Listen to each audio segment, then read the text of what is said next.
দেখুন, তারেক রহমান একটা সময়ে 1/11-এর 2006-07 দিকে, সম্ভবত 2007, 2007-এ আর রাজনীতি করব না, এই মুসলেকা দিয়ে লন্ডনে চলে গিয়েছে।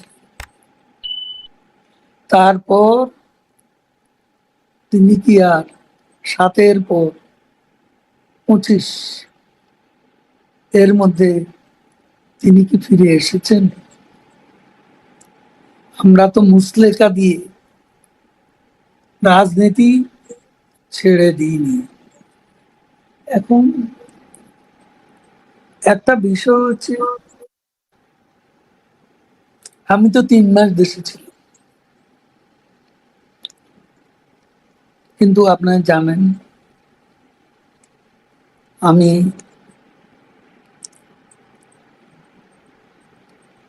মৃত্যু থেকে একেবারে কাছে ছিলাম। যখন আমাকে অসুস্থ অবস্থায় সিঙ্গাপুর নিয়ে যাওয়া হয়, সেখানে আমার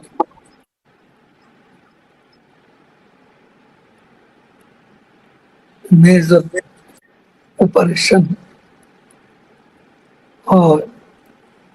এরপরে আমাকে নিয়ম কানুন মেনে চলতে হয় এবং কিছু মেডিসিন, অনেকগুলো মেডিসিন সকাল দুপুর বিকেলে রাতে আমাকে মেডিকেশন আমার জন্য, বেঁচে থাকার জন্য জোর দিচ্ছে, সুস্থ থাকার জন্য জরুরি ছিল।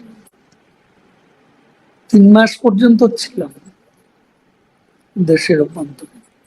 3 মাস দেশে কোথায় ছিলেন এটা কিন্তু কখনোই বলেন নাই, কিন্তু আপনি কখনো বলবো না, কাউকে বিপদে ফেলবো? কোন জেলা এটাকে বলা যায়? হ্যাঁ, কিছুই বলবো। বাংলাদেশে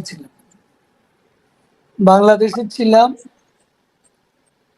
আমি একটা পর্যায়ে খুব আমাকে খোঁজাখুঁজি করছিল সরকারি লোকজন, পুলিশের লোকজন, ডিবি। তখন আসলে আমার একটা চিন্তা থেকে আমি বেরিয়ে এসেছি। সেটা হলো যে কারাগার, এখন যে জেল জুলুম, যেভাবে অ্যারেস্ট করে রিমান্ডে ছড়াছড়ি, তারপর কারাগারে আরেক মানবেতর জীবন, আমার শারীরিক অবস্থার কারণে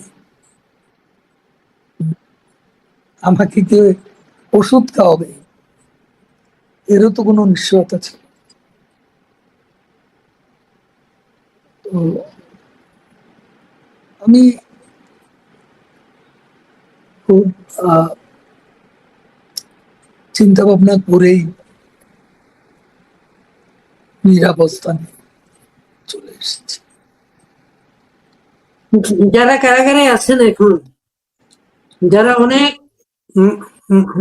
মানবতর জীবনযাপন করছেন, আদালতে তাদের উপর হামলা করা হয়, আপনার সহকর্মীদের উপরে যে হামলাগুলা যখন দেখেন, যখন প্রিজন সেলে তাদেরকে দেখেন, যখন আওয়ামী লীগের সাধারণ সম্পাদক ওবায়দুল কাদেরের মনে কি প্রতিক্রিয়া তৈরি হয়? জেল তো আমার জীবনে নতুন নয়, আমি 1/11-এর জেল দেখেছি, 1.5 বছর কারাগারে ছিল। আমি বঙ্গবন্ধু হত্যা উত্তর বাংলাদেশে জিয়াউর রহমানের কারাগারে ছিলাম, বারে বারে রিমান্ডে গেছি, 2.5 বছর একসঙ্গে জেল কেটেছি। এ জীবনে মোট 4 বছর আমিও কারাগারে ছিলাম। কারাগার কি সেটা আমাকে কেউ চেনাতে হবে না। আর এ সরকারের আমলে যে কারাগার, সেটা আগের যে কোনো সময় চাইতে নিষ্ঠুরতম অভিজ্ঞতা। যারা আছে তাদেরকে কিভাবে অপমান, অসম্মানের মধ্য দিয়ে দিন অতিবাহিত করতে হবে, সে খবর তো আমরা জানি। আপনারা আপনাদের বাদ দিয়ে বাংলাদেশের রাজনৈতিক ঐক্যমুক্ত করা হচ্ছে। আলী রিয়াদের কমিটি প্রতিদিন সবার সাথে বসছেন এবং নতুন ভবিষ্যৎ বাংলাদেশের রাজনীতি ঠিক করছেন। সেখানে আওয়ামী লীগ মাইনাস। এই রাজনীতি ভবিষ্যৎ কি দেখেন আপনি? যারা আওয়ামী লীগকে মাইনাস করার দুঃস্বপ্ন দেখছে, তারা নিজেরাই জনগণ কর্তৃক মাইনাস হয়ে যাবে। সেদিন বেশি দূরে, খুব বেশি দিন এই কমান্ড ইকোনমি ফেল করেছে, কমান্ড পলিটিক্স ফেল করতে যাচ্ছে, কমান্ড জুডিশিয়াল ফেল করতে যাচ্ছে। সব দিক থেকে চরম ব্যর্থতা নজির সৃষ্টি করেছে।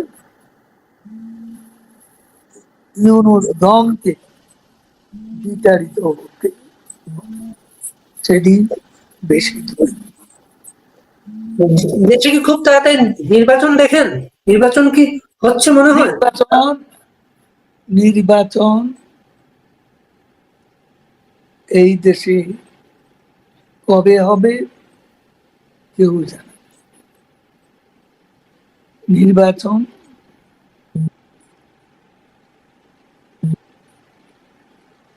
একদিকে এনসিপি জামাত, তারা অত তাড়াতাড়ি নির্বাচনের পক্ষে, আবার বিএনপি এবছরই নির্বাচন।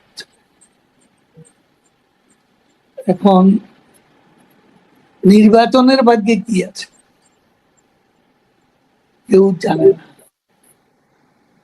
আওয়ামী লীগ যেই পার্টি 50% যাদের জনসমর্থন অটুট, সেই পার্টিকে বাদ দিয়ে অংশগ্রহণমূলক নিরপেক্ষ নির্বাচন কোনোদিনও। সেই পার্টি তো বাংলাদেশে এখন নিষিদ্ধ এবং আপনাদের কোনো নিবন্ধন নাই এখন বাংলাদেশে। দেশের মানুষ নিষিদ্ধ ভাবে না। দেশের মানুষের হৃদয়ে আওয়ামী লীগ জেগে আছে, জাগ্রত আছে। শেখ হাসিনার নেতৃত্বের যে স্মৃতি, ক্ষমতায় থাকাকালে সেই শুভ স্মৃতি মানুষ বলে। আমাদের আমলেও কিছু যে আচরণগত ভুল ছিল না সেটা আমি বলবো না, তারপরও খুব গুরুত্বপূর্ণ ভুল ছিল। তিনটা ইলেকশনে বাংলাদেশে নিউ জেনারেশন ভোট দিতে পারে না। কেন দিতে পারে না? অংশগ্রহণমূলক নির্বাচন ছিল না। কেন হয়নি? রাতের ভোটের অভিযোগ ছিল। কারো কি নির্বাচনে আসতে বাধা ছিল? তুমি আসবে না নির্বাচনে, আপনি আসতে চান না, আমি কি জোর করে আনবো? নির্বাচনটা নির্বাচন কমিশন কন্ডাক্ট করেছে, এখানে সরকারের কোনো হস্তক্ষেপ ছিল না। যদি নির্বাচনে আসতো, নির্বাচনের পরিবেশটা আরেকটু। এখন একটা বড় দল যদি নির্বাচনে ইচ্ছে করে নির্বাচনকে প্রশ্নবিদ্ধ করার জন্য না আসে, সেখানে আমাদের কি বলার? আপনাদের রাজনৈতিক কর্মকাণ্ড অনলাইনেই হচ্ছে। অনলাইনে সারা যে যেখানে আছেন নেতারা তাদের সাথে জুম বৈঠকের মাধ্যমে আপনারা কোনো কর্মসূচি আরো সংগঠনটাকে বেগবান করার জন্য কোনো নতুন কর্মপন্থা চিন্তা করছেন? এ ধরনের সময় যেভাবে রণকৌশল থাকে আমরা সেভাবেই সংগঠিত হচ্ছি। আমাদের নেত্রী শেখ হাসিনার নির্দেশে। ওনার সাথে কি আপনার কথা হয়? আমি নিয়মিত কথা বলে তাকে বিরক্ত করতে কখনো চাইনি, এখনো চাই। আমার যখন প্রয়োজন